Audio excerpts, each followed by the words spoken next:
Hello guys, welcome to my channel. तो आज हम करेंगे क्लास 6 के चैप्टर 2 को। तो ये वीडियो हर एक एग्ज़ाम के लिए होने वाली है क्योंकि एनसीईआरटी हर एक एग्ज़ाम का बेस होता है। तो आज हम करेंगे क्लास 6 की चैप्टर 2 को। तो इसमें सबसे पहले एक स्टोरी दी गई है, पहले वो पढ़ते हैं। तो इसमें सबसे पहले दिया गया है तुषार की रेल यात्रा। ये एक कहानी है, तो इसे पढ़ते हैं। तुषार अपने एक रिश्तेदार की शादी में दिल्ली से चेन्नई जा रहा था।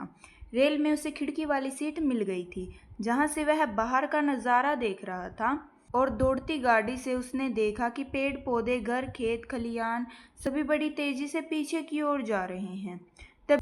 तभी उसके चाचा ने उसके कंधे पर हाथ रख के उसे कहा, पता है, लोगों ने मात्र 1.5 वर्ष पहले ही रेल की यात्रा शुरू की थी। बस तो इसके कुछ दशक बाद आई थी। जो तुषार सोचने लगा कि जब लोगों के पास आने जाने के लिए तेज रफ्तार वाली सवारी नहीं थी तो लोग यात्राएं कैसे करते थे। क्या वो अपनी सारी जिंदगी एक ही जगह पर बिता देते थे? नहीं, ऐसी बात नहीं थी। तो वो यात्रा कैसे करते थे, उसके बारे में हम पता लगाएंगे। आरंभिक मानव, आखिर वे इधर उधर घूमते ही क्यों थे? हम उन लोगों के बारे में तो जानते ही हैं जो उपमहाद्वीप में 20 साल पहले रहा करते थे। आज हम उन्हें क्या कहते हैं? आज हम उन्हें आखेटक और खाद्य संग्राहक के नाम से जानते हैं। हम उन्हें ऐसा क्यों कहते हैं? क्योंकि वो भोजन का इंतजाम करने की विधि के आधार पर कहते हैं, क्योंकि वो अलग अलग जगह जाकर अपने भोजन का इंतजाम करते थे, इसलिए उन्हें खाद्य संग्राहक भी कहते हैं। आमतौर पर खाने के लिए वे जंगली जानवरों को शिकार करते थे। शिकार करने वालों को आखेटक कहा जाता था। मछलियाँ और चिड़ियाँ पकड़ते थे। फल मूल, दाने, पेड़ पौधे, अंडे इकट्ठा किया करते थे। जो आखेटक थे वो खाद्य संग्राहक समुदाय के एक जगह से दूसरी जगह पर घूमते थे। ऐसे करने के कई कारण होते थे, तो उन कारणों के बारे में हम पढ़ते हैं। तो ये है कि वो एक ही जगह पर ज़्यादा दिनों तक रहते थे। इससे आसपास के जो पेड़ पौधे हैं, जानवर हैं, उन्हें खाकर उन्हें समाप्त कर देते थे। तो भोजन की तलाश में उन्हें इधर उधर घूमना पड़ता था। तो पहला कारण तो ये हो गया। दूसरा कारण क्या था? वो शिकार के लिए, या फिर कोई हिरण थी, मवेशी थी, उन अब अपना चारा ढूंढने के लिए एक जगह से दूसरी जगह जाती थी, तो वो उन जानवरों का शिकार करने के लिए उनके पीछे जाते थे।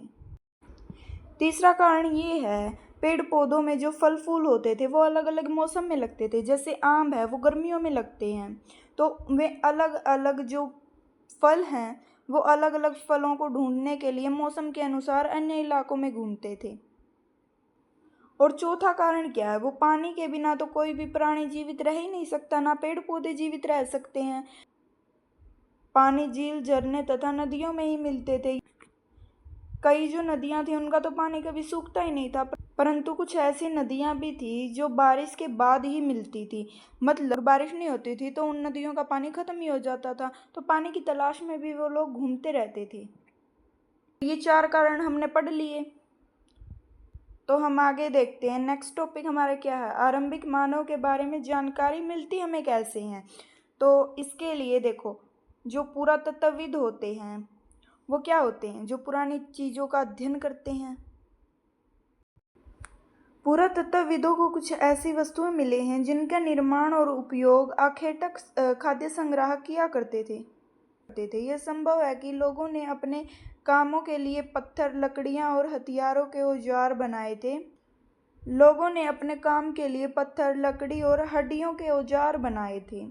इनमें से पत्थर के औजार आज भी बचे हुए हैं। देखो, पुराने लोग जो औजार बनाते थे पत्थर के, तो वो इन पुरातत्वविदों को मिल गए थे। वो पुरोहित वस्तु, और इससे ही हमें हमारे जो पूर्वज थे उनके बारे में पता लगता है। इनमें से कुछ औजारों का प्रयोग फल फूल, हड्डियों और मांस काटने तथा पेड़ों की छाल और जानवरों की खाल उतारने के लिए किया जाता था। कुछों के साथ हड्डी या लकड़ी के मुट्ठे लगाकर भाले बनाए जाते थे और बाण जैसे हथियार बनाए जाते थे। देखो, भाले और बाण आपने रामायण में देखे होंगे, और या फिर बहुत सारी पुरानी फिल्मों में भी आते, कुछ ऐसे ऐसे भाले होते थे। तो पुरानी फिल्मों में आपने भाले और बाण तो देखे ही होंगे। बाहुबली देखी होगी, उसमें भी भाले और बाण तो बहुत सारे आते हैं। कुछ औजारों से लकड़ियां काटी जाती थी। पत्थर की ऐसे कुल्हाड़ी बना देते थे और उससे लकड़ियां काटते थे। अगर लकड़ियों का प्रयोग वो क्या करते थे, वो ईंधन के साथ झोपड़ियाँ और औजार बनाने में लकड़ियों का प्रयोग होता था। देखो यहाँ पर एक चित्र दिया गया है, ये वस्तु हमें मिली है, ये क्या है, ये एक पत्थर है, ये एक नुकीला होता है ना यहाँ से। तो ये जो पेड़ की जड़ें होती हैं उनमें कई मीठी जड़ें होती हैं, उन्हें खाने के लिए और खोदने के लिए इसका प्रयोग होता था। तो हमारा नेक्स्ट टॉपिक है रहने की जगह निर्धारित करना। देखो मानचित्र 2 को देखो, पहले हम इसे पढ़ लेते हैं फिर हम देखेंगे। लाल त्रिकोण वाले स्थान वे पूरा स्थल है जहाँ पर आखेकट जो संग्राहक थे उनके प्रमाण मिले हैं। मानचित्र में सिर्फ कुछ गिने चुने स्थान ही चिन्हित किए गए हैं। कुछ पुरा स्थल नदी और झीलों के किनारे पाए गए हैं। देखो पुरा स्थल क्या होते हैं, जो पुराने जमाने के जहाँ पर व्यक्ति रहते थे, जैसे ये कोई नदी होगी तो यहाँ पर वो अपना घर बना लेते थे, ऐसे ही कोई झील होगी उसमें अपना घर बनाते, उसके चारों ओर अपना घर बना लेते थे। तो हमारा क्वेश्चन में क्या था, त्रिकोण वाले स्थान, लाल त्रिकोण, तो हम यहाँ पर ये ढूंढते हैं। तो ये मिल गया हमें एक, ये मिल गई, ये मिल गई। तो ये वो स्थान है जहाँ पर हमें कुछ पूरा वस्तु मिली है। पूरा वस्तु मतलब उनके कुछ अवशेष मिले हैं। कुलनूर की गुफा, हुंसगी, भीमबेटका। जो पत्थर के उपकरण थे वो बहुत महत्वपूर्ण होते थे, इसलिए लोग ऐसी जगह ढूंढते थे जहाँ पत्थर भी मिल जाए उन्हें। तो यहाँ पर एक चित्र मिला है, ये चित्र एक गुफा में मिला है, भीमबेटका नाम की स्थान पर मिला है। जो ये लोग थे ये गुफाओं में ज़्यादा रहना पसंद करते थे, तो और ये चित्र भी वहीं से मिला है। तो ये कुत्ता है, ये इंसान है, इसे पकड़ रहा है। तो ये भी बात याद रखना कि जो मनुष्य था उसने सबसे पहले पालतू जानवर कुत्ते को ही बनाया था। तो ये देखो, ये गुफा नर्मदा घाटी के पास थी, जो भीमबेटका गुफा है वो। आगे ये चित्र दिया है, ये गुफा है और यहाँ पर लोग रहते थे, यहाँ वो बारिश से भी बच जाते थे और यहाँ पर ज़्यादा रहना पसंद करते थे। यहाँ पत्थर भी मिल जाते थे औजार बनाने के लिए, और नीचे नदी होती थी तो पानी भी मिल जाता था। हमने यहाँ पर बहुत पूरा स्थल के बारे में बात की है, तो ये देखते हैं। उस स्थान को कहते हैं जहाँ औजार, बर्तन और इमारतें जैसी वस्तुओं के अवशेष मिले हैं। देखो मैंने आपको बताया था नहीं, अवशेष मिले हैं जहाँ पर, उसे पूरा स्थल कहते हैं। और पूरा वस्तु होती है जो मिले हैं, जैसे ये औजार और बर्तन, ये पूरा वस्तु है। और जो पुरातत्वविद होते हैं वो इन सभी चीज़ों का अध्ययन करते हैं, उन्हें पुरातत्वविद कहते हैं। तो इसके बाद हम पढ़ेंगे नेक्स्ट टॉपिक, आग की खोज कैसे हुई थी। हम अब आग का इतना प्रयोग करते हैं तो आग की खोज हुई कैसे थी ये पढ़ेंगे। तो आग की खोज के कुछ अवशेष मिले हैं कुरनूल गुफा से। कुरनूल गुफा देखी है ना, जो दक्षिण भारत की तरफ थी नीचे, वो। तो यहाँ पर राख के अवशेष मिले हैं, इसका मतलब यह है कि आरंभिक लोग आग जलाना सीख गए थे। आग का इस्तेमाल कई कार्यों के लिए किया गया होगा, जैसे प्रकाश के लिए, मांस भूनने के लिए और खतरनाक जानवरों को दूर भगाने के लिए। आज हम आग का प्रयोग किसके लिए करते हैं, खाना बनाने के लिए करते हैं और बहुत सारी चीज़ें होती है उसके लिए करते हैं। तो ये दिया है जो नाम और तिथियां हैं उनके बारे में। तो इसमें इतना इम्पोर्टेंट नहीं, इसमें ये याद रखो जो पूरा पाषाण है उसे 3 कालों में बांटा गया है, आरंभिक, मध्य और उत्तर पाषाण। तो जो इतिहास की 99% घटनाएं हैं वो इन्हीं से बनी हैं। बड़े काल याद रखना, जो मध्य पाषाण काल है वो 12,000 साल से और 10,000 साल के बीच में रहा था, और जो 10,000 पहले से जो चल रहा है उसे नवपाषाण युग कहते हैं। तो इसमें बस मोटे मोटे ये बातें याद रखना।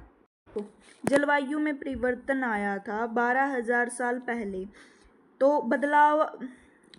ये बड़ा बदलाव क्या था, एक तो गर्मी ज़्यादा बढ़ गई थी, इसकी वजह से क्षेत्रों में घास वाले मैदान उगने लगे थे। इससे हिरण, बारहसिंगा, भेड़, बकरी और गाय जैसे उन जानवरों की संख्या बढ़ गई थी जो घास के सहारे जिंदा रहते हैं। जो लोग इन जानवरों का शिकार करते थे वे इनके पीछे आए और इन्हें खाने की आदतों और प्रजनन के समय की जानकारी हासिल करने लगे। हो सकता है कि तब लोग इन जानवरों को पकड़कर अपनी ज़रूरत के अनुसार पालने की बात सोचने लगे हों। साथ ही इस काल में मछली भी भोजन का महत्वपूर्ण स्रोत बन गई थी। वो है खेती और पशुपालन की शुरुआत। देखो आज हम कृषि करते हैं, हम पशुपालन करते हैं, गांव में तो बहुत सारे लोग करते हैं। तो ये इसकी शुरुआत हुई कब थी, तो इसके बारे में पूछते हैं। किस दौरान 12,000 साल पहले।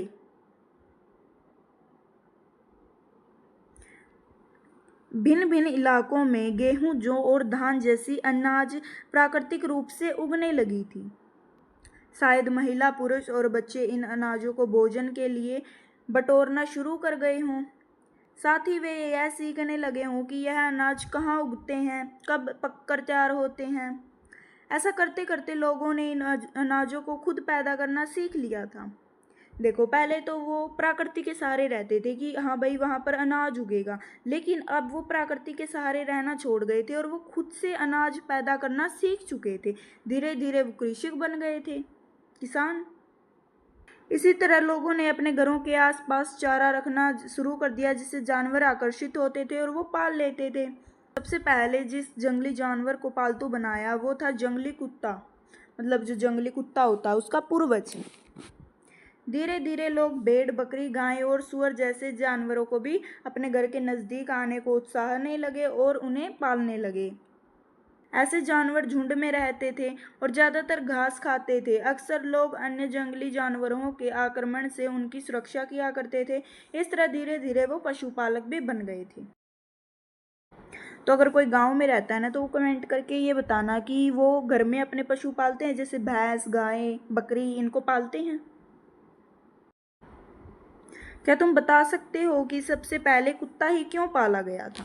तो ये क्वेश्चन रहेगा आपके लिए, और अगर आपको नहीं आया तो नेक्स्ट वीडियो में मैं आपको बताऊंगी। बसने की प्रक्रिया। जब लोग पौधे उगाने लगे थे, कृषि करने लगे थे, जानवरों को पालने लगे थे, तो उन्हें एक जरिया पता लग गया जीवन जीने का। तो इसी को बसने की प्रक्रिया का नाम दे दिया था। और ये पेड़ पौधे और जो जानवर थे ये जंगली जानवरों से भिन्न हो चुके थे। जैसे यहाँ पर एक उदाहरण दिया है, तो ये जंगली सूअर के दांत है और ये जो पाले हुए सूअर थे उनके दांत है। तो इनके दांतों में ही फर्क देखो कितना ज़्यादा है। हमारा नेक्स्ट टॉपिक है एक नवीन जीवन शैली। तुम बीजों को बो कर देखो, तुम पाओगे कि इसे विकसित होने में कुछ वक्त लगता है। इसमें कुछ दिन, महीने और साल तक लग जाते हैं। देखो जैसे हम अब फसल उगाते हैं, अब हम जैसे जीरी उगाएंगे, मतलब चावल की खेती करेंगे, तो वो 6 महीने में जाके तैयार होगी। उसके बाद गेहूं की खेती करेंगे तो वो भी 6 महीने बाद जाके तैयार होगी। तो इसीलिए जब लोग पौधे उगाने लगते हैं तो उसकी देखभाल के लिए उन्हें एक ही जगह पर लंबे समय तक रहना पड़ता है। तो वो घूमने फिरने वाले लोग नहीं रहे जो अपने भोजन के लिए कहीं भी चले जाते थे। ये अब अपनी जीवन शैली खुद से करने लगे थे। बीज बोने से लेकर फसल के पकने तक पौधों की सिंचाई, खरपतवार हटाना, जानवरों और चिड़ियों से उनकी रक्षा करना, बहुत से काम शामिल हो गए थे। कटाई के बाद अनाज का प्रयोग कुछ संभल कर करना पड़ता था। अनाज को भोजन और बीज दोनों ही प्रयोग में आवश्यक होता था, इसलिए लोगों को इस भंडारण की बात सोचनी पड़ती थी। देखो जो लोग थे वो है ना, थोड़ा बीज के लिए अपना पहले ही अनाज रख लेते थे। क्यों? उसी को उगा के अन्य बीज उगाते थे, मतलब अन्य दूसरी साल की जो फसल होती थी उसी बीज के सारे उगाते थे। वही बीज से जो आटा बना के खा लेते थे, जैसे गेहूं की खेती करते थे। तो उन्हें इकट्ठा करने के लिए भी वो मिट्टी के बर्तन बनाने लग गए थे, टोकरियां बुनने लग गए थे, वो देयां बुनने लग गए थे, ज़मीन में गड्ढे करके उनमें वो अनाज को रख देते थे। जानवर चलते फिरते खाद्य भंडार कैसे थे ये देखेंगे हम। जानवर बच्चे देते थे जिससे उनकी संख्या बढ़ती थी। अगर जानवरों की देखभाल की जाए तो उनकी संख्या तो बढ़ती रहेगी, साथ में वो दूध भी देंगे और भोजन का एक अच्छा स्रोत बन जाएगा। यही नहीं, जानवरों से हमें मांस भी मिलता है। और दूसरे शब्दों में कहें तो जानवर पशुपालन भोजन के भंडार का एक तरीका। भोजन के अतिरिक्त जानवरों से क्या क्या मिल सकता है? आज जो जानवरों का प्रयोग है वो किस किस के लिए होता है? तो इसका आंसर भी आप कमेंट में बताना। आओ आरंभिक कृषि पशुपालकों के बारे में पता करें। इसका मतलब ये है जो जिन्होंने खेती करनी स्टार्ट करी थी, जो किसान और पशुपालकों ने पशु पालने शुरू किए थे, उनके बारे में हम देखेंगे। मानचित्र 2 पृष्ठ संख्या 11 देखो। तो हमने वो देख लिया था, उसी के बारे में बता रहे हैं। क्या तुमने कुछ नीले वर्ग देखे थे? हाँ, तो उसमें नीले नीले थे ना, कहीं पर नीले थे, कहीं पर लाल, ऐसे ट्रायंगल बने थे, उनके बारे में बता रहा है ये। इनमें से प्रत्येक बिंदु उस जगह को दर्शाता है जहाँ पुरातत्वविदों को शुरुआती कृषक और पशुपालकों के होने के साक्ष्य मिले हैं। देखो, जो पुरातत्वविद थे वो क्या काम करते थे? वो यही काम करते थे ना, कोई पुरानी वस्तु को ढूंढते थे और उसका अध्ययन करते थे। तो उन्होंने ऊपर इतने सारे जो बिंदु दे रखे थे ब्लू कलर के, तो उन्हें जाके एक बार देखो और ये पता लगाओ कि उन्हें कहाँ कहाँ पर क्या क्या साक्ष्य मिले हैं। पश्चिमोत्तर क्षेत्र में, आधुनिक कश्मीर में और पूर्व तथा दक्षिण भारत में पाए गए हैं। वास्तव में जो ये निर्दिष्ट स्थान है वो कृषक और पशुपालकों की बस्ती थी, ऐसा नहीं कह सकते हम, क्योंकि इसकी जांच में जो वैज्ञानिक हैं उनकी खुदाई में कुछ पेड़ पौधे और पशुओं की हड्डी के नमूनों का अध्ययन भी करते हैं। इनमें से सबसे रोचक जले हुए अनाज के दानों के अवशेष मिले। देखो, हमें कैसे पता चला कि वो कृषि करते थे? हमें जले हुए दानों के अवशेष मिले, उससे पता लगाया ये गलती से या फिर जानबूझकर जलाए गए होते हैं। वैज्ञानिक इन अनाज के दानों की पहचान कर सकते हैं।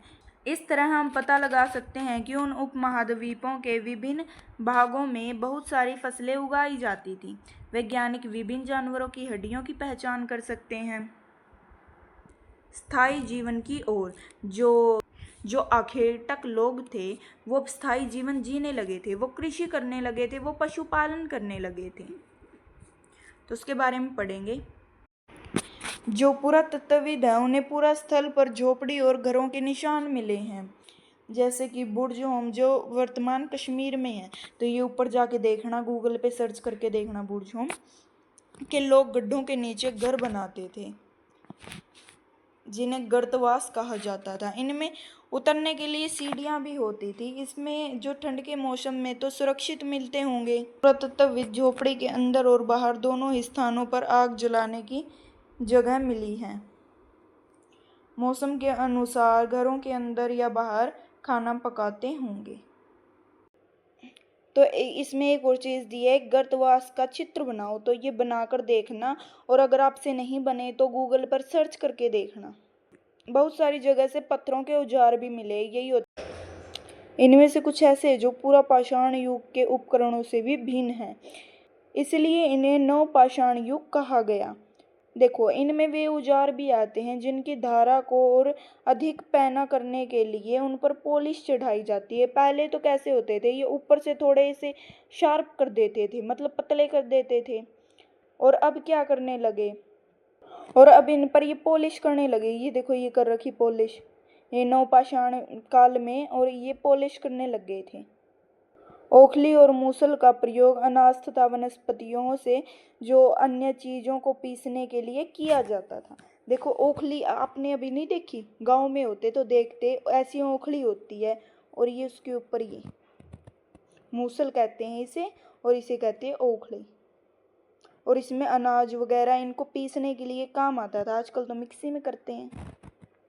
आज हजारों साल बाद भी ओखल मूसी का प्रयोग अनाज पीसने के लिए करते हैं, गांव में करते हैं। उसी तरह जो प्राचीन युग के जो औजार थे उनका भी प्रयोग कई बार करते हैं, जैसे कुल्हाड़ी हो गई। कुछ औजार हड्डियों से बनते थे। नवपाषाण युग के पूर्व स्थलों से कई प्रकार के मिट्टी के बर्तन मिले हैं। ये बर्तन का प्रयोग चीज़ों को रखने के लिए किया जाता था। धीरे धीरे लोग बर्तन का प्रयोग खाना बनाने के लिए भी करने लगे। देखो, बर्तन का प्रयोग है ना, सबसे पहले अनाज के दानों को संरक्षित करने के लिए रखा था। कहीं आपने देखा नहीं है, गांव में, जो गांव में रहता हो कई बारी हांडियों में खाना बनाते हैं, जैसे इसे ही चूल्हे के ऊपर रख देते हैं, नीचे आग जलाते हैं तो ये बन जाता है। ऐसे जो चावल है, गेहूं है, दलहन जैसे अनाज है, वो आहार का महत्वपूर्ण हिस्सा बन गए हैं। इसके साथ साथ अब लोग कपड़े भी बुनने लगे हैं, कपास जैसे जो खेती है उसे भी करने लगे, और इससे पौधे उगाकर इससे कपड़े भी बनाने लग गए थे। क्या तो इसमें नेक्स्ट ये है कि क्या जो परिवर्तन थे वो एक ही साथ हर जगह आ गए थे? नहीं, ऐसी बात नहीं है। कुछ स्त्रियां और पुरुष पशुपालन करते थे और जो भोजन संग्रह करते थे और शिकार करते थे, इनका काम करते थे। अन्य हजारों साल के दरमियान धीरे धीरे खेती और पशुपालन को अपना लिया था। लेकिन एक साथ उन्होंने ये सारी चीज़ें नहीं अपनाई थी, उन्होंने धीरे धीरे अपनाई थी और हर जगह एक साथ नहीं हुई थी। जैसे आज पंजाब के लोगों ने कुछ काम किया तो वो धीरे धीरे हरियाणा के लोगों की तरफ आएगा, फिर हिमाचल, ऐसे ऐसे आएगा ना। और जो जगह थी वो लोगों के मुताबिक बदल जाती थी, उनकी जीविकाएं बदल जाती थी। जैसे जो कश्मीर के लोग हैं, कश्मीर बहुत ठंडा इलाका है और राजस्थान गर्म इलाका है, तो ये दोनों क्या एक जैसी अपनी जीविका चला लेंगे? नहीं, इनको अलग अलग जीविका चलानी पड़ेगी। तो नेक्स्ट है हमारा सूक्ष्म निरीक्षण। सूक्ष्म का मतलब क्या होता है? छोटी, और निरीक्षण का मतलब क्या होता है? अध्ययन करना। मतलब छोटी से छोटी चीज़ का अध्ययन करेंगे हम यहाँ पर। तो यहाँ हम देखेंगे मेहरगढ़ में जीवन मृत्यु। तो ये मेहरगढ़ का एक घर है, तो ये अपना घर देख के ये बताओ कि इनमें और आपके घर में क्या समानताएं हैं। तो ऊपर मानचित्र में जाओ और मेहरगढ़ को ढूंढो। जो मेहरगढ़ है वो ईरान जाने वाले रास्तों में आता था। और यहाँ पर जो स्त्रियां और पुरुष थे इस इलाके में सबसे पहले जौ गेहूँ उगाने और जो बकरी और भेड़ है उनका पशुपालन सीखा था। जो मेहरगढ़ है उसमें जानवरों की कई प्रकार की हड्डियां मिली हैं और जो मेहरगढ़ है उसमें चकोर और आयताकार जो घर हैं उनके अवशेष भी मिले हैं। घर के बाद जो मृतक के सगे संबंधी थे वो उसके प्रति सम्मान जताते थे। वो लोगों की आस्था थी कि जो मृत्यु के बाद है उसके बाद भी जीवन होता था। कब्रों में मृतक के साथ कुछ सामान भी रखते थे। ये मेहरगढ़ से मिला है।